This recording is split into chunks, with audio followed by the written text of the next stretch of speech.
Sir, ഞങ്ങളുടെ personal ലൈഫിൽ കയറി കമന്റ് പറയാനുള്ള അവകാശം നിങ്ങൾക്കില്ല. ദേ കിടക്കുന്നു.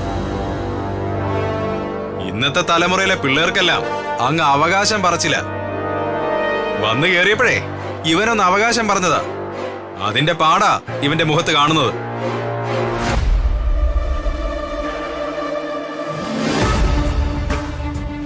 എന്റെ രാജുനോട് ഇങ്ങനെ കാണിച്ച തന്നെ ഞാൻ ഡിസ്മിസ് ചെയ്യിപ്പിക്കും. അയ്യോ കോമഡി. മാഡത്തിന് ഓർമ്മ കുറവല്ലതായോ? മാഡം മന്ത്രിയുടെ മോളൊക്കെ തന്നെയാ. പക്ഷേ മാഡത്തിന് വർമ്മ സാർ വീട്ടിൽ നിന്ന് പുറത്താക്കിയിരിക്കുമല്ലേ? മറന്നുപോയോ? ഇനി മാഡം ആരോട് പറഞ്ഞെന്നെ ഡിസ്മിസ് ചെയ്യിപ്പിക്കും? നിങ്ങൾ പണ്ടത്തെ സംഭവത്തിന് പകരം വിട്ടുവാണോ? അങ്ങനെ ഒരു സംഭവം ഉണ്ടായിരുന്നല്ലേ? ഞാനതങ്ങ് മറന്നുപോയി. കോൺസ്റ്റബിൾ, ഓർമ്മിപ്പിച്ചതിന് ഒരുപാട് നന്ദിയുണ്ട് കേട്ടോ. എന്തോ ഈയിടെയായിട്ട് മറവി ഒരുപാട് കൂടുതലാ. മാറണം അങ്ങോട്ട്.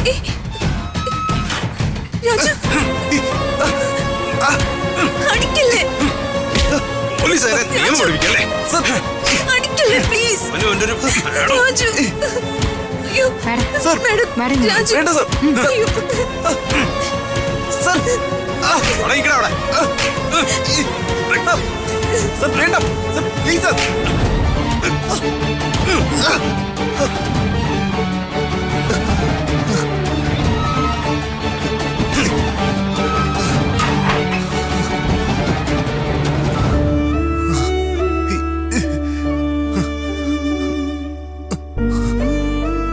ഭാര്യമാരായ ഇങ്ങനെ വേണം. ചൊറിഞ്ഞു ചൊറിഞ്ഞ് വെറുതെ ഇരുന്ന ഭർത്താവിന് അടി വാങ്ങിച്ചു കൊടുക്കാന്ന് പറഞ്ഞാൽ വളരെ നല്ലതാ. ഇതിന് ഞാൻ തന്നെ അനുഭവിപ്പിക്കും. കള്ളക്കേസ് ഉണ്ടാക്കി ആൾക്കാരെ അറസ്റ്റ് ചെയ്യുന്നത് തനിക്കൊരു പുത്തരില്ലെന്ന് എനിക്ക് നല്ലോണം അറിയാം. രാജുവിന്റെ ദേഹത്ത് വീണ ഓരോ അടിക്കും താൻ അനുഭവിക്കും. കണ്ടോ, ഇതിന് പകരം ഞാൻ ചെയ്തിരിക്കും. അയ്യോ, ഞാനങ്ങ് പേടിച്ചു പോയി കേട്ടോ. അങ്ങനൊന്നും ചെയ്തേക്കല്ലേ. ഞാൻ ചിലപ്പോ പേടിച്ചങ്ങ് ചത്തുപോയാലോ? താനൊക്കെ ചാവുന്നത് തന്നെയാണ് നല്ലത്. മാഡം ഈ പറഞ്ഞതിനെ മാഡത്തെ പിടിച്ച് ലോക്കപ്പ് ഇടാനുള്ള വകുപ്പുണ്ട്. ചേട്ടേ വേണ്ട.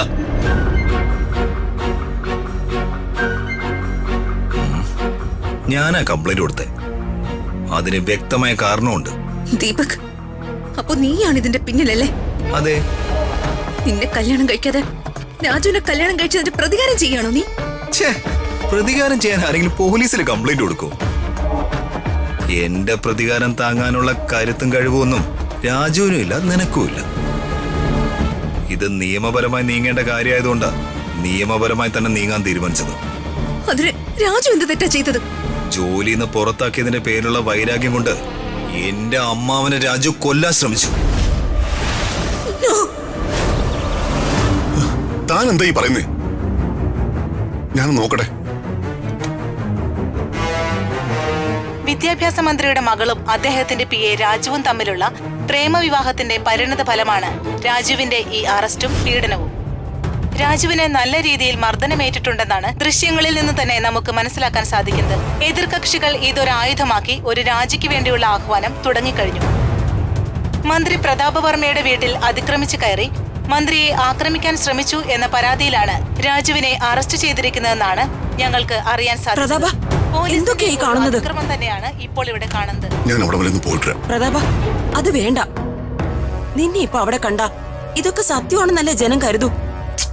ഇല്ലേ ചേച്ചി, ഇപ്പൊ മിക്കവാറും അവളും മീഡിയ എല്ലാം അവിടെ എത്തിക്കണം. അവിടെ പോയി ഏത് വിധനെയും കാര്യങ്ങൾ പറഞ്ഞ് സോൾവ് ആക്കണം. ഇല്ലെങ്കിൽ സോഷ്യൽ മീഡിയ ഇത് വേറെ രീതിയിൽ ചിത്രീകരിക്കാൻ വഴിയുണ്ട്. അത് എന്റെ ഇപ്പോഴത്തെ ഇമേജിനെ വലിയ രീതിയിൽ ബാധിക്കും. ഞാൻ പോയിട്ട്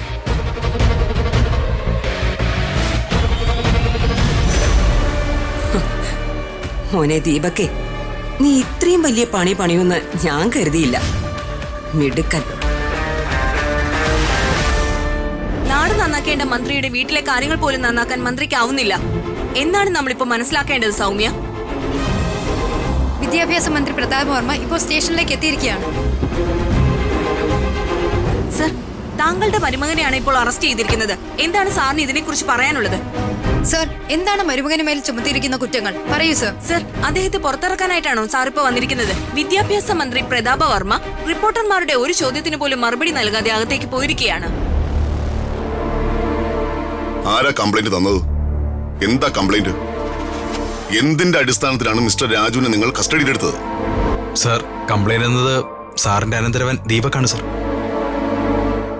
സാറിന് വധശ്രമം ഉണ്ടായിന്നാണ് കംപ്ലൈന്റ്. രാജുവിനെ ജോലിയിൽ നിന്ന് പിരിച്ചുവിട്ടതിന്റെ പ്രതികാരം തീർക്കാൻ വേണ്ടി സാറിനെ കൊല്ലാൻ ശ്രമിച്ചു എന്നാണ് ദീപക് പറഞ്ഞത്. പറഞ്ഞെന്നാ? അല്ല സർ, കംപ്ലൈന്റ് എന്നപ്പോ പറഞ്ഞതാണ്. എന്നിട്ടാ കംപ്ലൈന്റ്? ദിവ്യ,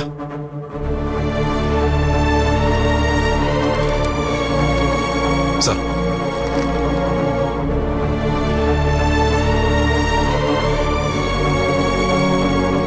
ഇതാണോ കംപ്ലൈന്റ്? ഞാൻ വായിക്കാം. എന്റെ അമ്മാവനും വിദ്യാഭ്യാസ മന്ത്രിയായ പ്രതാപവർമ്മയെ തന്നെ ജോലിയിൽ നിന്നും പിരിച്ചുവിട്ടതിന്റെ പ്രതികാരത്തിൽ രാജു എന്നയാൾ കൊല്ലാൻ ശ്രമിച്ചു. ആയതിനാൽ അയാളെ അറസ്റ്റ് ചെയ്യണമെന്ന് അപേക്ഷിക്കുന്നു എന്ന് ദീപക്. ഇങ്ങനെയാണോ ഒരു കംപ്ലൈന്റ് കൊടുക്കുന്നത്? അതുമാത്രമല്ല, ഫ്രം എഴുതിയിട്ട് പേര് മാത്രം വച്ചിരിക്കുന്നു. അഡ്രസ്സും ഇല്ല, ഒരു മണ്ണാങ്കട്ടയില്ല. താനിത് വായിച്ചു നോക്കിയിട്ടാണോ ആക്ഷൻ എടുത്തത്? അല്ല സർ. പിന്നെ ദീപക് പറഞ്ഞു. കൊള്ളാം. പരാതി സ്വീകരിച്ചതായി ബുക്കി കാണിച്ചോ? Yes sir. താനൊക്കെ പഠിച്ചിട്ടാണോ ഈ ജോലിക്ക് വന്നിരിക്കുന്നത്? എന്തായാലും ഒരു ലീഗൽ പ്രൊസീജിയറിന് റെഡി ആയിക്കോ. Sir please. എന്നെ കൊണ്ടൊന്നും പറയിപ്പിക്കരുത്. ദീപകെ, എന്ത് അടിസ്ഥാനത്തിലാണ് നീ ഇങ്ങനെ ഒരു പരാതി കൊടുത്തത്? അമ്മാവ, വെറും പരാതിയല്ല. Call me sir. ഇത് വീടല്ല. സോറി സർ, എന്റെ കയ്യിൽ തെളിവുണ്ടായിട്ടാണ് ഞാൻ പരാതി കൊടുത്തത്. എന്ത് തെളിവ്?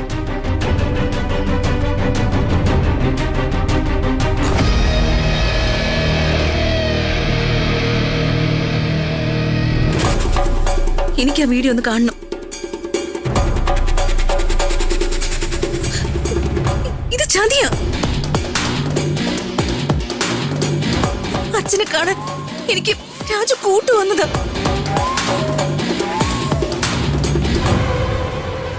എനിക്ക് വേണ്ടി വെയിറ്റ് ചെയ്ത് നിൽക്ക രാജു. അല്ലാതെ അച്ഛനെ കൊല്ലാൻ വന്നതൊന്നും അല്ല. അച്ഛൻ സുഖമില്ലാതെ ഹോസ്പിറ്റലിലായപ്പോ ഞാൻ കാണാൻ വന്നിട്ടും എനിക്ക് കാണാൻ പറ്റിയില്ല. അങ്ങനെ എനിക്ക് തിരിച്ചു വരേണ്ടി വന്നു. അച്ഛനെ കാണാൻ കഴിയാതെ ഞാൻ വിഷമിച്ചിരുന്നപ്പോ രാജു എന്നോട് പറഞ്ഞത് ഞാൻ വീട്ടിലേക്ക് കൊണ്ടുപോവാന്ന്. എന്നിട്ട് രാജു എന്നെ വീട്ടിൽ കയറ്റി വിട്ടിട്ട് പുറത്ത് വെയിറ്റ് ചെയ്ത് നിന്നതാ. അത് നല്ലൊരു ഉദ്ദേശത്തോടെ വന്നതാ ഞങ്ങള്. അതിനെ വളച്ചൊടിച്ച് അച്ഛനെ കൊല്ലം വന്നതാണെന്ന് പറഞ്ഞ് രാജുവിനെ ലോക്കപ്പിലാക്കാൻ നിനക്ക് എങ്ങനെ തോന്നി? ഇങ്ങനൊരു തല തിരിഞ്ഞവനെ അച്ഛ നിങ്ങൾ എല്ലാവരും കൂടി എന്റെ തലയിൽ കെട്ടിവെക്കാൻ നോക്കിയത്.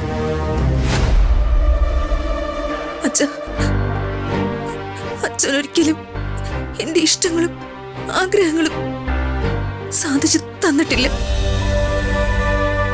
സാധിച്ചു തരാൻ വേണ്ടി ഞാനൊന്നും അച്ഛനോട് പറഞ്ഞിട്ടുമില്ല. ശരിയാ, പക്ഷെ ഇത് എന്റെ ജീവിതമായിരുന്നില്ല അച്ഛ. ഈ ജീവിതം മുഴുവൻ ഒരുമിച്ച് ജീവിച്ച് തീർക്കേണ്ട ആളെ എനിക്കും കൂടി തിരഞ്ഞെടുക്കാൻ അവകാശമില്ല. അച്ഛന്റെ സ്വന്തം മോളല്ലേ ഞാൻ. എല്ലാം തീരുമാനിച്ച് ഉറപ്പിക്കുന്നതിന് മുൻപ് എന്നോട് ഒരു വാക്ക് ചോദിക്കായിരുന്നില്ലേ?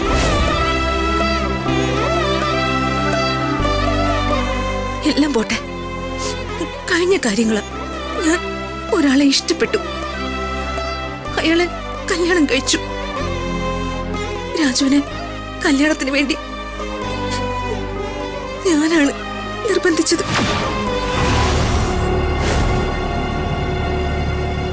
അതിനാണോ എല്ലാവരും ചേർന്ന് രാജുവിനോട് ഇത്രയും വലിയ ക്രൂരത കാണിക്കുന്നത്? അച്ഛാ, രാജു ഒരു പാവമാണ് അച്ഛാ. നന്മ മാത്രം മനസ്സിൽ സൂക്ഷിക്കുന്ന ഒരാൾ. ആ പാവത്തിനെ ലോക്കപ്പിലിട്ട് തല്ലിച്ചതച്ചത്. മാഡം, ദയവ് ചെയ്ത് രാജുവിനെ വെറുതെ വിടാൻ പറയണം. ഒരു മകളായിട്ട് എന്റെ അപേക്ഷ എടുക്കണ്ട. അച്ഛൻ ഭരിക്കുന്ന ഈ നാട്ടിലെ ഒരു പ്രജയുടെ അപേക്ഷയായിട്ട് കണ്ടാ മതി. പ്ലീസ് അച്ഛ. ഇനിയും അച്ഛന് ഞാൻ പറയുന്നത് വിശ്വാസമാകുന്നില്ലെങ്കിൽ എന്നെ കൂടി അറസ്റ്റ് ചെയ്ത് ലോക്കപ്പിലിടാൻ പറയച്ച. ദീപകെ, ഞാൻ മനസ്സിൽ നിന്ന് അറുത്ത് കളഞ്ഞ ആളുകളുടെ പിന്നാലെ പോകേണ്ട കാര്യം എനിക്കില്ല. അതുകൊണ്ട് ഈ കംപ്ലൈന്റ് തിരിച്ചു വാങ്ങിയിട്ട് പരാതിയില്ല എന്നെഴുതി സൈൻ ചെയ്ത് കൊടുത്തേക്ക്. അല്ല അമ്മാവ, സോറി സാർ, ഞാൻ ഈ കംപ്ലൈന്റ് തിരികെ വാങ്ങില്ല. ഞാനത് ചെയ്താ അവനിതൊരു വളാവും. ഞാൻ ചെയ്യില്ല. സത്യം പറഞ്ഞ ഇതല്ല ചെയ്യേണ്ടിയിരുന്നത്. എന്നെ ചതിച്ച് ഞാൻ ആഗ്രഹിച്ച പെണ്ണിനെ സ്വന്തമാക്കി പോയപ്പോ അവനെതിരെ നല്ല വെടിപ്പായിട്ട് പണി തീർക്കുന്നവന്മാരുടെ അടുത്ത് കൊട്ടേഷൻ കൊടുക്കണമായിരുന്നു. അങ്ങനെ ആയിരുന്നെങ്കിൽ ഈ സമയം കൊണ്ട് അവൻ ചത്തു മുലച്ചേനെ.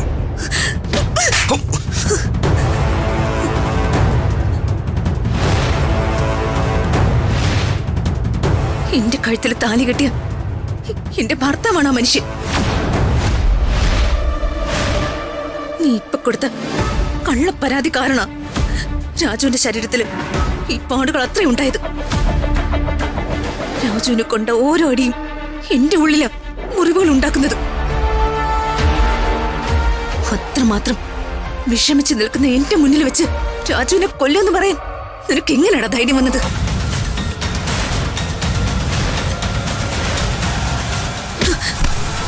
എന്റെയും എന്റെ അച്ഛന്റെയും ഇടയിലുണ്ടായിരിക്കുന്ന 99% പ്രശ്നങ്ങളും നീയും നിന്റെ അമ്മയും ചേർന്ന് ഉണ്ടാക്കിയതാ. ഓരോ പ്രശ്നങ്ങൾ ഉണ്ടാക്കി കഴിയുമ്പോഴും അതിനെ വളർത്തി വലുതാക്കാൻ വേണ്ടി പല കാര്യങ്ങളും നിങ്ങൾ ചെയ്തു. ഓരോ പ്രശ്നങ്ങളും സോൾവ് ആക്കി അച്ഛനോട് അടുക്കാൻ തുടങ്ങുമ്പോഴേക്കും അപ്പൊ അടുത്ത പ്രശ്നങ്ങളുമായിട്ട് നിങ്ങൾ വരും. സത്യം പറഞ്ഞ നിങ്ങൾ രണ്ടുപേരും ചേർന്ന് ഞങ്ങളുടെ ജീവിതം ഇല്ലാതാക്കുക ചെയ്തത്. ഞങ്ങളുടെ ജീവിതത്തിൽ സന്തോഷം തല്ലിക്കെടുത്തുകയാണ് നിങ്ങൾ ചെയ്തത്.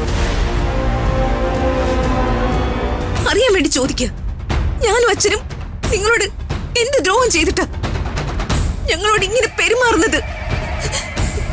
എന്റെ ജീവിതം നശിപ്പിച്ച് ഒരു പരുവത്തിലെത്തിച്ചു. എല്ലാത്തിനും ഒടുവിൽ എന്നെ സഹായിക്കുന്നതിനും എന്റെ കാര്യങ്ങൾ കൃത്യമായിട്ട് നോക്കുന്നതിനും എന്റെ ഏതാഗ്രഹങ്ങൾ സാധിച്ചു തരുന്നതിനും പ്രാധാന്യം കൊടുക്കുന്ന രാജുവിനെ കണ്ടത്. എന്നെ അത്രയ്ക്ക് കെയർ ചെയ്യുന്ന ആളായതുകൊണ്ട് ഞാൻ രാജുവിനെ കല്യാണം കഴിച്ചതും അവന്റെ കൂടെ ജീവിക്കുന്നതും. അതിനും നിങ്ങളൊന്നും എന്നെ അനുവദിക്കില്ലേ? ഞാനിനി എന്താ ചെയ്യേണ്ടത്? മരിക്കണോ? എനിക്ക് വേണ്ടി നീ എന്ത് ചെയ്താലും ദീപക്കെ, നിനക്ക് എന്റെ മനസ്സിൽ ഒരു സ്ഥാനവും ഇല്ല. നാണം കെട്ട് എന്റെ പുറകെ ഇങ്ങനെ വരാതെ.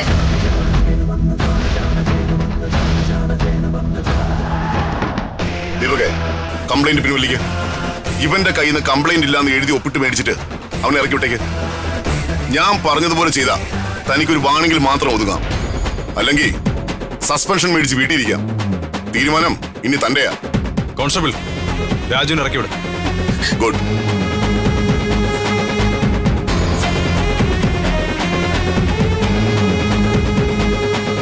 സർ, അദ്ദേഹത്തെ കണ്ടോ സർ? എന്താണ് സർ അദ്ദേഹം പറഞ്ഞത്?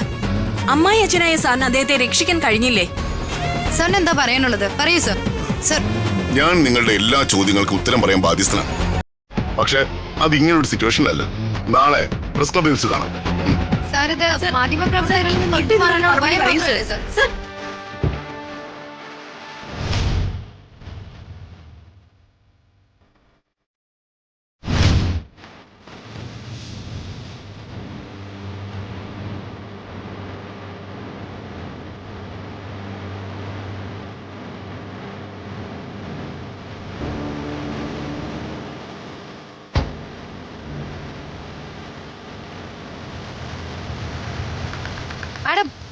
മാഡം സർ മാഡത്തിന് എന്താ പറയാനുള്ളത്? മുദ്രയിച്ചോ കേറി രാജു എന്തെങ്കിലും പറയൂ സർ.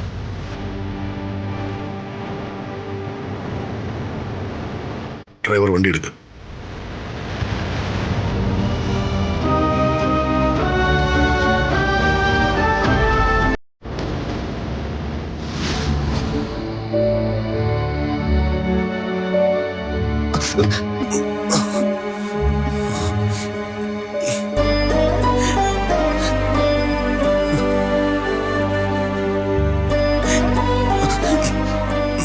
മാഡം പതിയെ, അവിടെ വേദന കൂടുതലാ.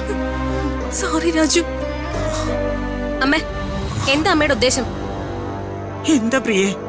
സ്വന്തം മകന്റെ ശരീരം ഇങ്ങനെ ചതഞ്ഞ് ചോര കട്ട പിടിച്ച് കണ്ടിട്ടും അമ്മ എന്താ ഇങ്ങനെ മിണ്ടാതെ നിൽക്കുന്നേ?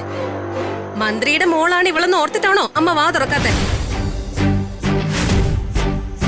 അമ്മയ്ക്ക് പേടിയായിരിക്കും, പക്ഷെ ഞങ്ങൾക്ക് ഇവളെ പേടിയുമില്ല, ഇവളോട് സഹതാപവും ഇല്ല.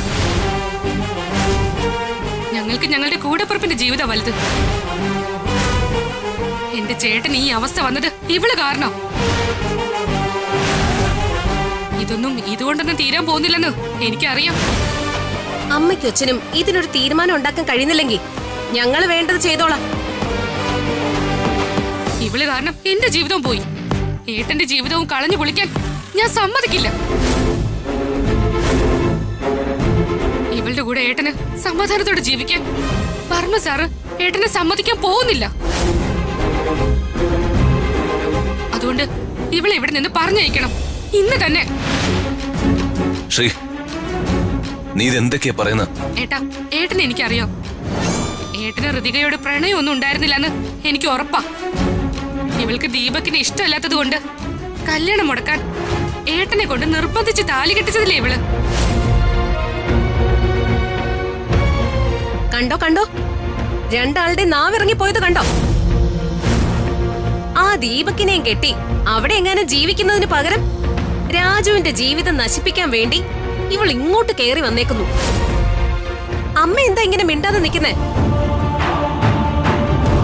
ഇവളെ ഈ വീട്ടിൽ നിന്ന് ഇറക്കി വിടുന്നുണ്ടോ അതോ ഞാൻ പിടിച്ചിറക്കണോ? എന്താ പ്രിയ ഇത്? നിങ്ങൾ രണ്ടാളൊന്ന് പൊയ്ക്കേ, പോകാൻ. ഇല്ലമ്മേ, ഇന്ന് ഇതിനൊരു തീരുമാനം ഉണ്ടാവണം. ഉണ്ടായേ പറ്റൂ. രാധമ്മേ, ഞാൻ ഇവരോട് സംസാരിക്കാം. ചേച്ചി, നിങ്ങൾ പറയുന്നത് രാജുവിന്റെ നന്മയ്ക്ക് വേണ്ടിയാണെന്ന് എനിക്കറിയാം.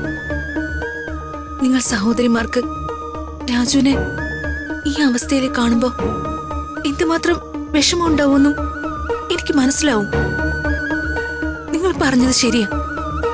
അച്ഛൻ എന്റെ വിവാഹം ധൃതി പിടിച്ച് നടത്താൻ നോക്കിയപ്പോ ആദ്യം ഞാൻ എതിർത്തെങ്കിലും പിന്നീട് എന്റെ ആഗ്രഹത്തിന് ഒരു ജീവിതം ഉണ്ടാകില്ല എന്ന് മനസ്സിലാക്കി അച്ഛന്റെ തീരുമാനം നടക്കട്ടെ എന്ന് ഞാൻ തീരുമാനിച്ചു. ദീപകിനെ വിവാഹം കഴിക്കാൻ എനിക്ക് താല്പര്യം ഉണ്ടായിരുന്നില്ല. എന്നിട്ടും ഞാൻ ആ വിവാഹത്തിന് സമ്മതം മൂളി. പക്ഷെ അവൻ ഞാൻ വിചാരിച്ചതിലും വലിയ ഫ്രോഡായിരുന്നു. നിങ്ങൾക്കറിയാമോ, വീട്ടിലെ സെർവന്റ് ദിവ്യ ഗർഭിണിയാ.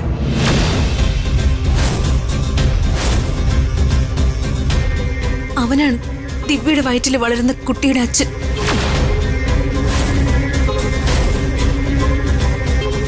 ആ സത്യം അറിഞ്ഞിട്ടും അവന്റെ കൂടെ ഞാൻ ജീവിക്കണമായിരുന്നു. എന്റെ വീട്ടിൽ നടക്കുന്ന ഞാൻ അറിയാത്ത പല കാര്യങ്ങളും കത്തിലൂടെ ആരോ ഒരാൾ എന്നെ അറിയിച്ചപ്പോ ദീപക്കുമായുള്ള വിവാഹം ഞാൻ വേണ്ടെന്ന് തീരുമാനിച്ചു. നിങ്ങൾക്ക് ബുദ്ധിമുട്ടാണെങ്കിൽ ഞാൻ ഈ വീട്ടിൽ നിന്ന് പൊയ്ക്കോളാം. മോളെ, ഋതിക മാഡം, എന്നോടുള്ള സ്നേഹം കൊണ്ട് ഇവരെന്തൊക്കെയോ വിളിച്ചു പറഞ്ഞെന്ന് മാത്രം മാഡം കരുതിയാൽ മതി. നിങ്ങളുടെ മനസ്സെനിക്കറിയാം. പക്ഷെ ഋതിക മാഡം ഇപ്പോ എന്റെ ഭാര്യയായിട്ട് ഈ വീട്ടിൽ നിൽക്കുന്ന. നിങ്ങൾക്ക് എന്നോട് സ്നേഹം ഉണ്ടെങ്കിൽ മാഡത്തിനും അതേ സ്നേഹം നൽകണം. ഋതിക മേഡം എന്റെ ജീവിതത്തിൽ വന്നതുകൊണ്ട് എനിക്ക് എന്ത് ബുദ്ധിമുട്ടുണ്ടായാലും അത് നേരിടാൻ ഞാൻ ബാധ്യസ്ഥനാ.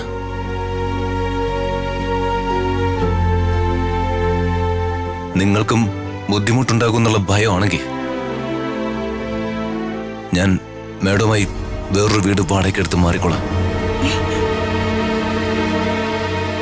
അയ്യോ രാജു, നീ എന്താ ഈ പറയുന്നേ? സമാധാനമായോ രണ്ടിനും? എന്റെ കുഞ്ഞിന്റെ മനസ്സ് വിഷമിപ്പിക്കാതെ പോകുന്നുണ്ടോ ഇവിടുന്ന്? രാജു, നീ ഇതെന്തൊക്കെയാടാ പറഞ്ഞത്? മോൾ അവര് പറഞ്ഞതൊന്നും കാര്യാക്കണ്ട. വേണോട്ടിനിങ്ങ് വരട്ടെ, രണ്ടിനും കണക്കിന് കൊടുക്കുന്നുണ്ട് ഞാൻ. അയ്യോ രാധമ്മ, വേണ്ട. വേണു അങ്കിളിനോട് പറഞ്ഞ് ഇനി അവരെ വഴക്കൊന്നും പറയിപ്പിക്കണ്ട. അതെ, അമ്മ ചെന്ന് എനിക്ക് കുളിക്കാൻ ചൂടുവെള്ളം റെഡിയാക്കാം. ശരി മോനെ.